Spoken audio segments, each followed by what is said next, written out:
એ વાત આપણે પહેલા જોઈ લેવાની છે. એ કદાચ તને નહીં ગમે અને આપણી બંધ બેસે નહીં તો આપણે ના પાડી દઈશું. ના જ છે ને. અરે શું કરવા ના છે? અહીંયાથી જ મારી ના છે. શું અરે કામ તારા સમજ બગાડો? બાપે જબાન આપી દીધી છે અમેરિકામાં અને એના ભાઈને.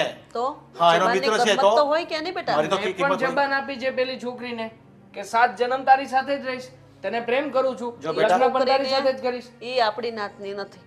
ને રહી વાત બીજી કે કઈ જ્ઞાતિની છે, એ કેવા છે, એ ઘરે બારે કેવા છે, એના પરિવારમાં કોણ કેવું છે, એના સંસ્કાર કેવા છે, આપણને ખબર છે કઈ? મળશો તો ખબર પડશે ને. એકવાર મળી જુઓ, જાણી જુઓ, જોઈ જુઓ, પછી વાત કરજો હા, ને. પણ હું પર એ જ કહું છું ને કે હું જે છોકરીનું નામ દઉં છું ને એને જ પહેલા મળી લે ને તું. એની સાથે વાતચીત કરી લે, એની સાથે ફરી લે 1-2 દિવસ અને પછી જ ડિસિઝન લેવાનું પણ છે. જિંદગી મારે કાઢવાની છે પપ્પા. તમે લોકો સમજતા કેમ નથી? તું સમજી જા ને. બેટા જિંદગી તારે કરવાની છે ને તો સાથે તારી મમ્મીએ પણ આ ઘરમાં રહેવાનું છે એની સાથે.